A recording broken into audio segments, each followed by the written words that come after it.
Ola a todos. Neste vídeo tutorial resolverei o exercicio que fixemos na última tutoría presencial. Tratase do segundo exercicio dos TCs de abril, do exercicio de cotización que tedes na plataforma, do segundo exercicio de cotizacións. O primeiro TC2,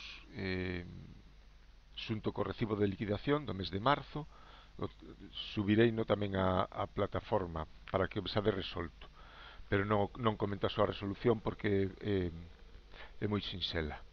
Neste segundo exercicio pois temos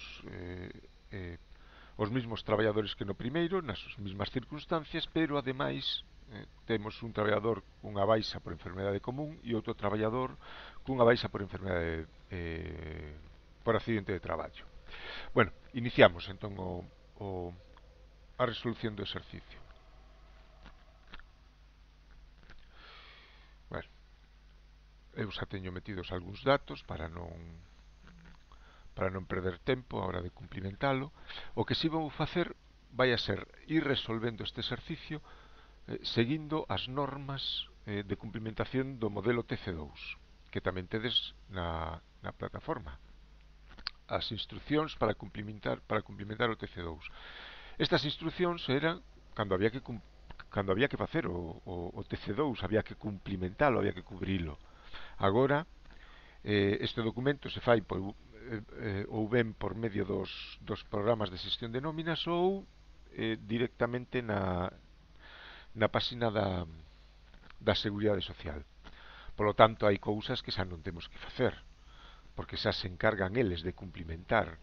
Nos, por exemplo, estas primeiras instruccións que di aquí, de non utilizar símbolos, puntos, comas, barras, etc. Bueno, farémolo, pero sabemos que é algo do que xa non nos temos que preocupar, porque son os propios programas os que van a situar os datos no documento, cumprindo xa estas instruccións de aquí. Pero bueno, en fin, así podemos entender por que nos encontramos con fechas tan raras nun TC2 cando vemos isto. Por certo, aquí teño que modificar e poñer 04-2015, o período de liquidación abril do 2015, sin guión, sin barras, sin nada. Como ben nos di nas instruccións, non utilizamos símbolos, puntos, comas, barras, excepto a coma decimal nas cantidades económicas. Está claro que se temos que poñer 3.020 euros, esa coma decimal hai que utilizala, pero non o punto de separación dos miles. Bueno, en fin, eso só fai solo o programiña. Dice, a la hora de confeccionar el TC2 se deberán consignar los trabajadores por orden creciente de número de afiliación. Bueno, algo do que tampouco nos temos que preocupar, porque son os propios programas quen xa colocan os traballadores por orden, por número creciente de número de afiliación. Bueno, pois empezamos entón, veña. Cabecera do modelo TC2. Que vai na cabecera? Na cabecera van os datos da empresa. Clave e identificador do empresario. Pois, como xa vimos noutro vídeo tutorial, isto se ve na tabla 1, que están aquí a continuación, ao final destas instruccións. Como xa sabemos, ou como podedes ver nesas instruccións, a clave, cando o identificador do empresario é o CIF, a clave é o 9. Así que poñemos clave 9, a continuación identificador do empresario, o código de conta de cotización do empresario, o número de traballadores, o período de liquidación, mes e ano, dous dígitos para o mes, 4 dígitos para o ano, tipo de liquidación, a normal é a 000 sempre, folla 1 de 1. Ben. E empezamos por os traballadores. Apelido e nome. Bueno, dúas primeiras letras do primeiro apelido, dúas primeiras letras do segundo e a inicial do primeiro. Temos isto nas instruccións. Cuerpo del TC2. Datos identificativos. Se reflejarán una sola vez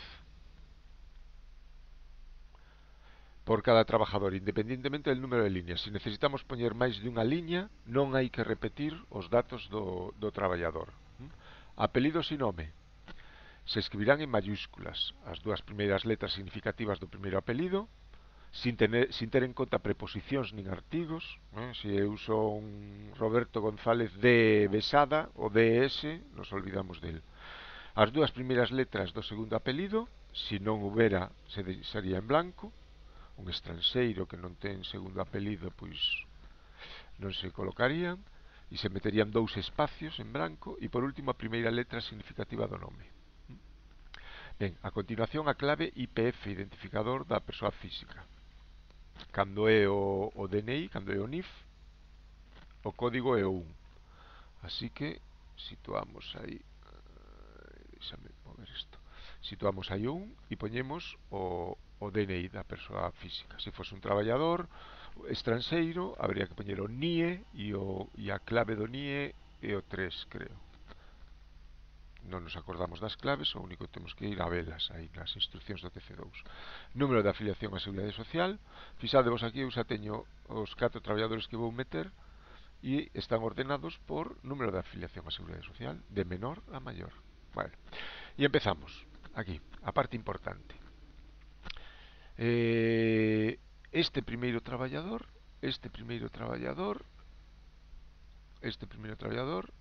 García José, en abril ten base de contingencias comuns 1480, base de contingencias profesionais 1511. Temos diferentes as bases de contingencias comuns e contingencias profesionais, porque es que José García estivo de baixa no mes de abril, estivo de baixa. Aquí están os datos da baixa. Estivo de baixa desde o 5 de abril ata o 22 por enfermidade común. Recibiu unha prestación por IT de 444 euros en total, pero dos que 88,8 foi a prestación a cargo da Seguridade Social. Non teño que recordarvos como se calcula a prestación por IT en caso de enfermedade común. Primeiro, segundo e terceiro día nada, do cuarto, 15º, 60% da base reguladora a cargo da empresa. A partir do 16º día de baixa, a prestación é a cargo da Seguridade Social, e son estes 88,8 euros. Bueno, imos cumplimentalo. O primeiro vamos a ver que nos di nas instruccións. Nas instruccións dice, se está apelido ese nome, datos de cotización, dice, nunca será preciso volver a cumplimentar las casillas cuyo contenido no haya variado desde la última situación. É dicir, se arriba poñemos total días 30, non temos por que volver a repetir na seguinte línea deste mismo traballador total días 30. Non hai que repetir ningún dato que se sitúe nunha línea anterior. Vale. Ocupacións, dice, deberá consignarse a ocupación do traballador cando esta sea unha das establecidas especificamente na tarifa de primas. Noutro caso, quedará en branco. Ben, que significa isto?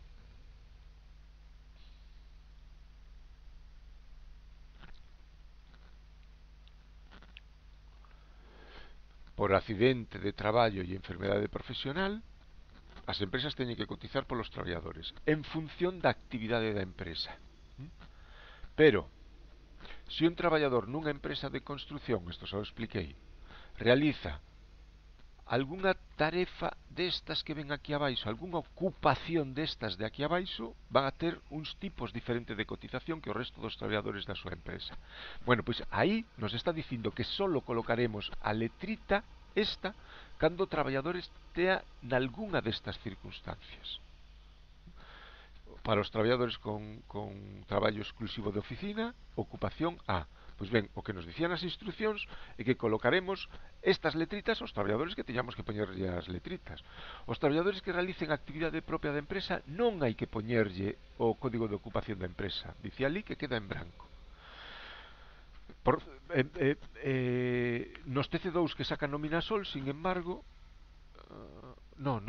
perdón, nos nómina Sol non aparece, aparecía no TC2 de exemplo na plataforma. Poñían o código da empresa, o CNAE da actividade. Bueno, que non pasa nada tampouco. En fin, pero nas instruccións ben claro que non hai que poñer nada, así que nos nada poñemos. Seguimos lendo nas instruccións. Dice, entón, poñemos a ocupación solo no caso de que o traballador realice unha desas ocupacións A, C, A, B, D, E, F que temos ali abaixo. E ademais dice que ese código de ocupación acompañará sempre a base de contingencias profesionais. É dicir, cando a clave de base sea 00, porque eso nos indica que tanto base de contingencias comuns como de contingencias profesionais, ou 02, base de ATIP. Nunca vai acompañar a clave 01, base de contingencias comuns. Vale? A ocupación está relacionada coa base de contingencias profesionais, así que acompañará a base de contingencias profesionais. Bueno, sabendo isto, vamos a cumplimentar. Cumplimentemos. Este traballador tiña bases diferentes, as bases de contingencias comuns e as bases de contingencias profesionais. A ocupación non acompaña a base de contingencias comuns, acompaña a base de contingencias profesionais. A. Este traballador realiza traballos exclusivos de oficina. Ocupación A. Clave 02 e importe da base de contingencias profesionais eran 1480 de contingencias comuns, 1511. 1511. Vale? E total días non tería que repetilo. Non tería que repetilo porque xa aparece arriba. E nos dicían as instruccións que non temos que repetilo. Bueno, aquí hai algo a comentar. Ata o último cambio na normativa no tema de accidentes de traballo, os traballadores que estaban de baixa, tiñan todos os traballadores de baixa, independentemente da empresa que foran, cotizaban exactamente o mesmo a Seguridade Social. E estaban nun epígrafe común. Todos os traballadores de baixa estaban no epígrafe 113 ou 112, xa non recordo exactamente, e cotizaban o mínimo por accidente de traballo e enfermedade profesional. Parecía lógico. Entón, o que había que facer aquí, o que había que facer no TC2 era separar a base de contingencias profesionais do período traballado da base de contingencias profesionais do período de baixa, porque durante ese período de baixa cotizaban de distinta maneira. Agora eso xa non é así. Polo tanto, eu entendo que xa non necesito diferenciar a base de contingencias profesionais do período de baixa da base de contingencias profesionais do período traballado. O Nominasol sigue diferenciándoas. Aquí metería dúas líneas. Nunha parte poñería 15 días traballados. Estou utilizando unha hipótese de traballo. Por 15 días traballados a base foi de 780 e polos outros 15 de 700 non sei cantos hasta cubrir os 1511. Faríamos isto en dúas líneas, vale? En dúas líneas. Agora non é o caso. Entendo eu que non é o caso. Gustaríame saber, xa o comentei por aí, gustaríame ver un TC2 agora real dos que salen da página da Seguridade Social para estar seguro de como sale. En fin.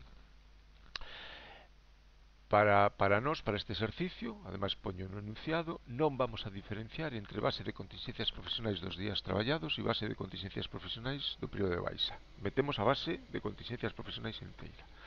E a continuación, na liña na que aparece a base de contingencias profesionais, hai que meter, se é o caso, as deducións ou compensacións por incapacidade temporal. A que tamén teríamos que ver no manualcito.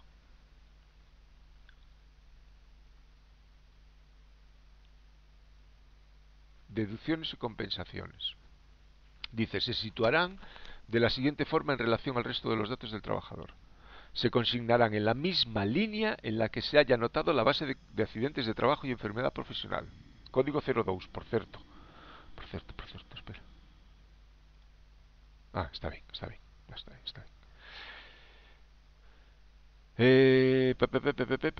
¿Dónde estaba? Aquí. Se consignará en la misma línea en que se hayan anotado la base de cotización de accidentes de trabajo. ¿Vale? O sea, claves 02 o 00. Dice, las compensaciones se sitúan aquí las compensaciones por prestaciones de incapacidad temporal satisfechas en régimen de pago delegado, códigos 01 y 03. Código 01 é para as prestacións por enfermedade común e código 03 as prestacións por accidente de traballo, pero todas a cargo da Seguridade Social. Bueno, e en canto ao número de días, o número de días que hai que poñer no TC, o número de días, estos que aparecen aquí, son o número de días os que se refire o importe da deducción que estamos metendo. A ver, cal é a deducción que estamos poñendo aquí? Cando lle pagamos a un traballador que está de baixa, pagamos a prestación por incapacidade temporal. Bueno, en casos de accidente de traballo, esa prestación que lle estamos pagando ao traballador corre toda a cargo da Seguridade Social, pero en realidade está pagando a empresa. Bueno, pero se corre a cargo da Seguridade Social e está pagando a empresa, que ocurre? Bueno, pues que a empresa vai a reclamarlle esa cantidade da Seguridade Social.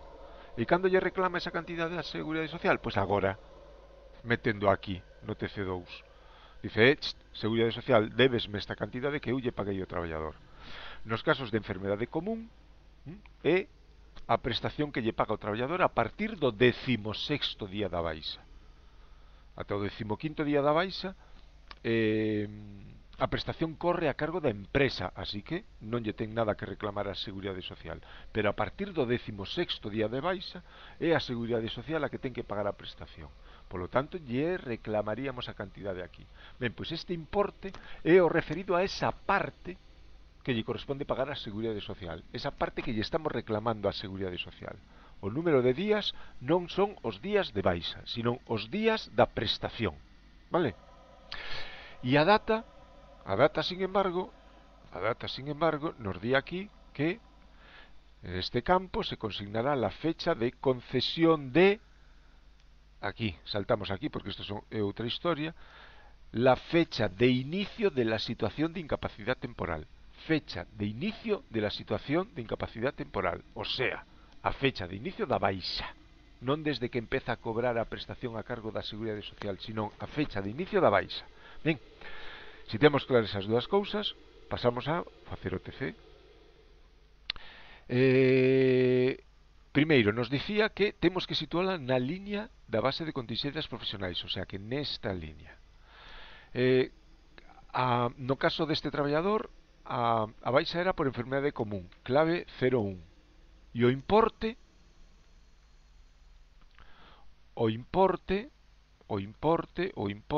dice que a prestación total por incapacidade temporal foron 444 días.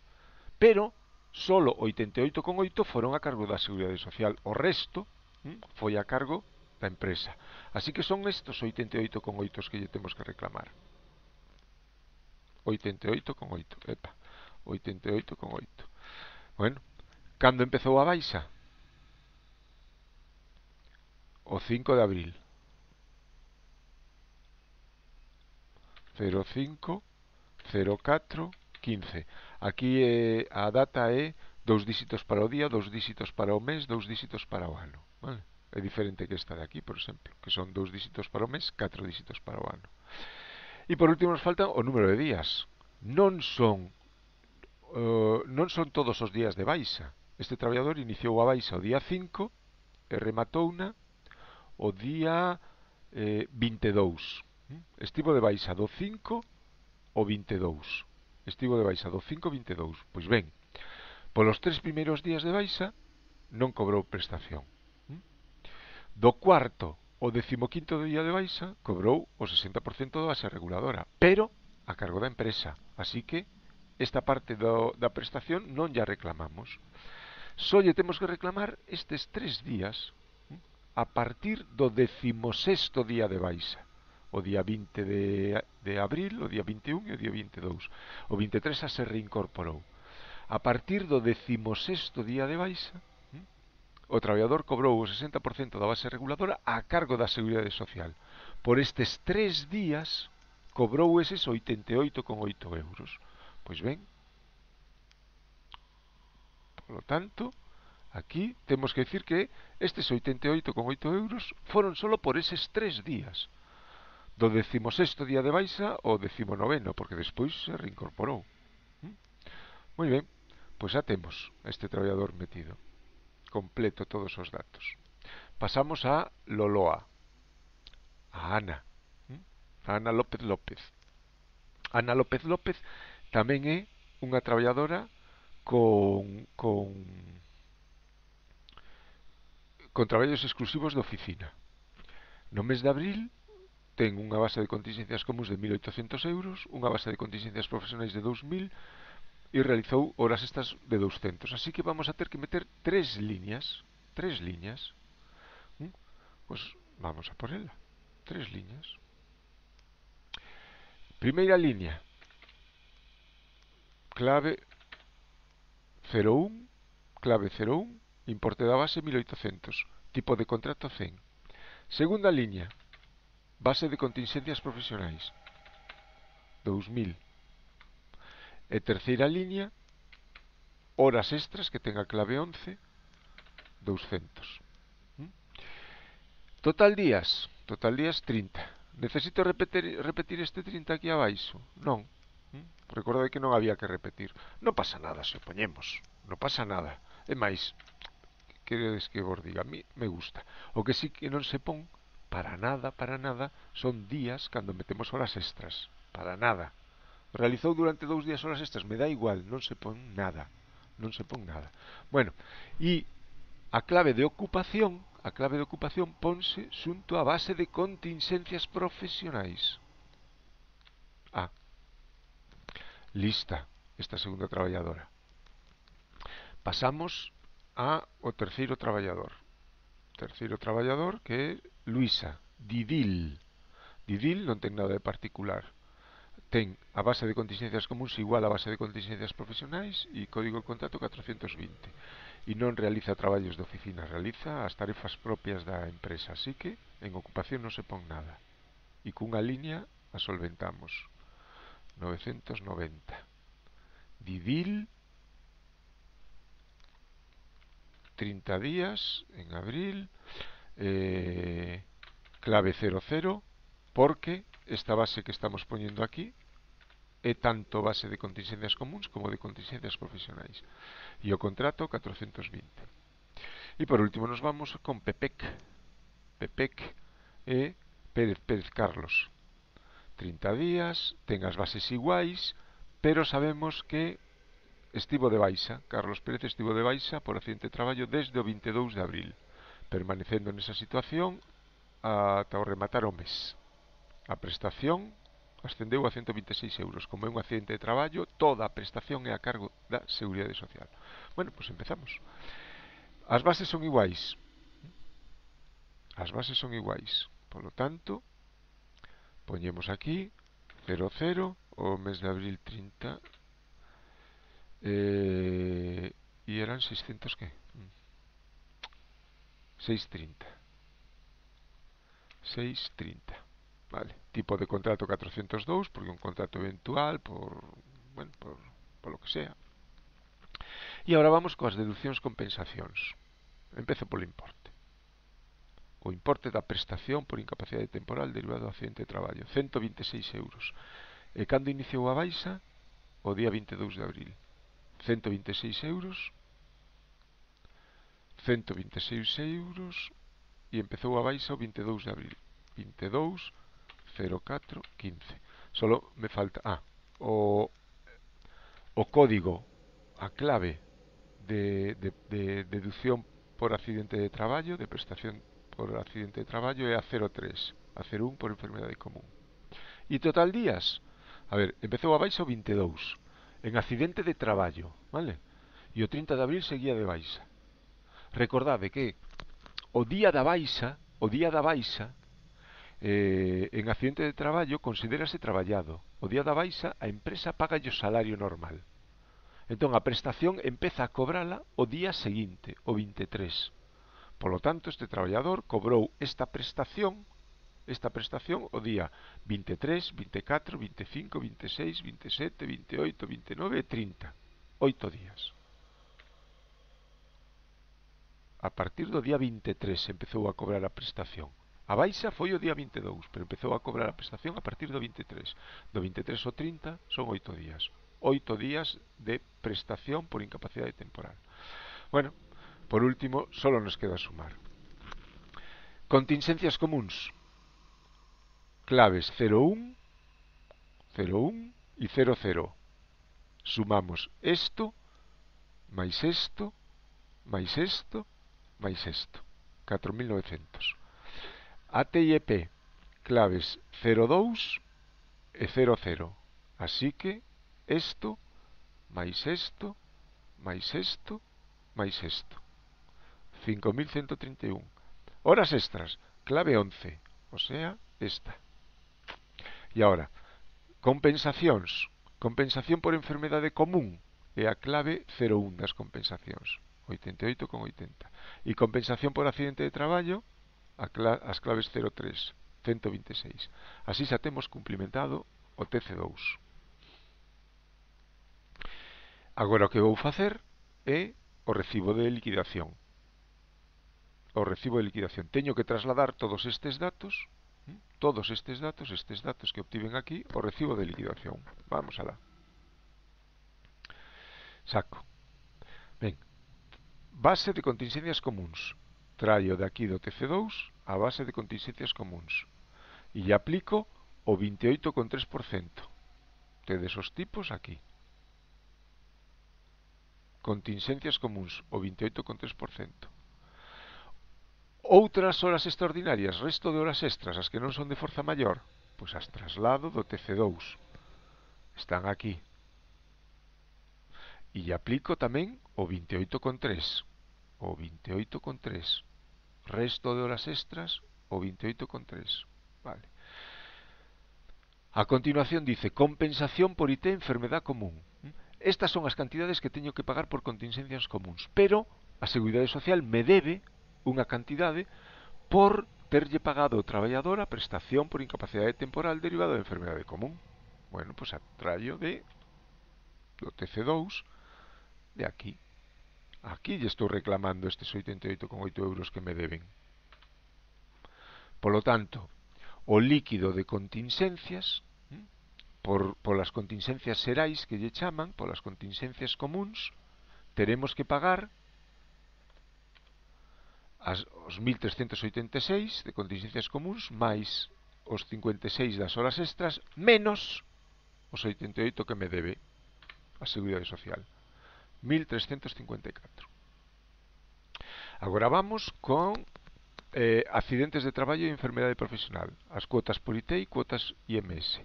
En bases, poñemos as bases de contingencias profesionais, que son 5.131. Pero os tipos son diferentes dependendo da actividade do traballador. Os que teñen ocupación A teñen uns tipos e os que realizan actividade propia da empresa, que era comercio por maior, comercio por xunto, é este, 1,4 e 1,20. Así que neste cuadriño de aquí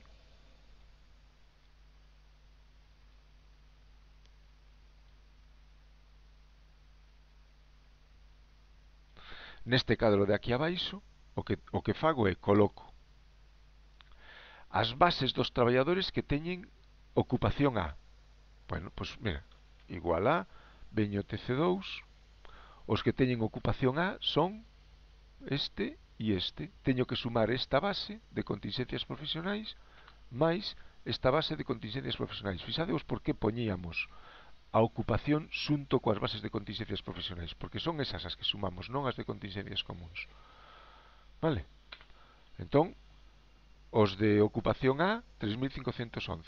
E os de sin ocupación, os que realizan a actividade propia da empresa, veño TC2, e son este traballador non, este traballador tampouco, este sí, e collo a base de contingencias profesionais, clave 00, isto é base de contingencias profesionais, e isto tamén é base de contingencias profesionais.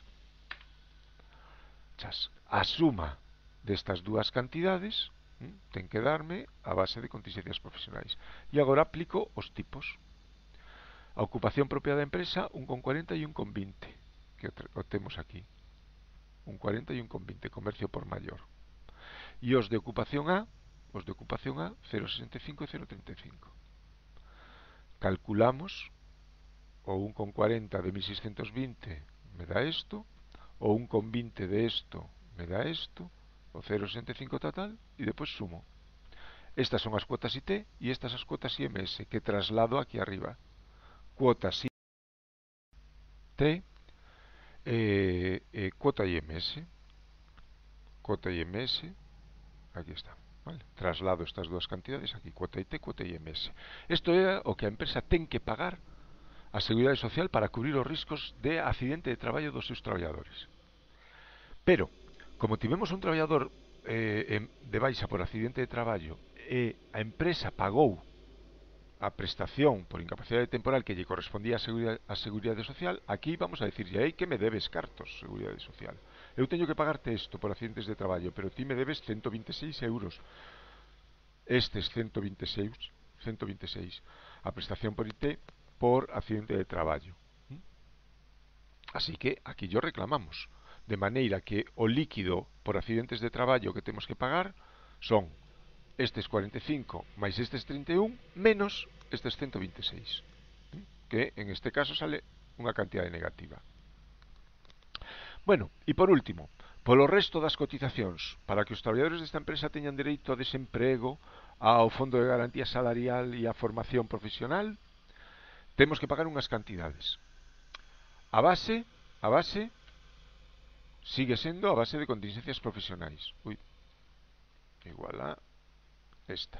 Base de contingencias profesionais. Pero os tipos volven a diferir, porque hai traballadores que teñen un tipo de desemprego diferente a outros. Neste caso temos aquí un traballador que ten un contrato temporal por obra ou servicio determinado. Este traballador que ten un contrato temporal ten unha cotización de desemprego máis alta que o resto dos traballadores. Por lo tanto, temos que, neste outro cadriño de aquí, diferenciar os traballadores que teñen contrato temporal, que neste caso é este 630, do resto dos traballadores. O resto dos traballadores. E o resto dos traballadores, pois podería sumar ahora ali as bases de contingencias profesionais do resto dos traballadores ou facelo por diferencia, que é o máis fácil. Se a base de contingencias profesionais é 5.131 e a dos que teñen contrato temporal é de 630, o resto é a diferencia. Isto de aquí o que fago é isto menos isto. E os tipos son o 795 para os traballadores con contrato indefinido ou contrato en prácticas e o 9,2 para os traballadores con contrato temporal. Recordade que eso sale dos tipos que temos aquí. Os traballadores con contrato indefinido ou contrato en prácticas pagan un 7,05 máis 0,20 máis 0,70, o sea, 7,95, e os outros pagan 8,30 máis 0,20 máis 0,70, o sea, 9,2, que son as cantidades que temos aí. Multiplicamos e obtemos a cuota de cotización por desemprego, Fondo de Garantía Salarial e formación profesional, que traslado aquí. Se tivésemos traballadores con bonificacións, contratos bonificados, pois meteríamos aquí as bonificacións para que nos restasen, como non é o caso. O líquido de outras cotizacións é isto menos isto, 415,79. E o importe total a pagar, entón, son a suma das tres cotizacións, que xa temos aquí en negrita, por contingencias xerais, por accidente de traballo e enfermedade profesional, e por desemprego, Fondo de Garantía Salarial e formación profesional. As tres nos dan 1.721,52. E así rematamos o exercicio. Recordo outra vez que para contabilizar isto, este importe, non é o gasto da empresa. O gasto de empresa se determina aplicando o tipo de empresa as distintas bases de cotización, o tipo de empresa. Non o 28,3 como temos aquí calculado, sino que por contingencias comuns aplicaríamos o 23,6, polas horas extras o 23,6, por desemprego, Fondo de Garantía Salarial e formación profesional o 5,5 máis 0,80, o sea, o 6,30, para o caso dos outros traballadores 6,70 máis 0,80, 7,50. Vale, e ese sí que sería o gasto, non a cantidade que ingresamos. Esta é a cantidade que ingresamos, pero non toda ela é gasto. Bueno, listo.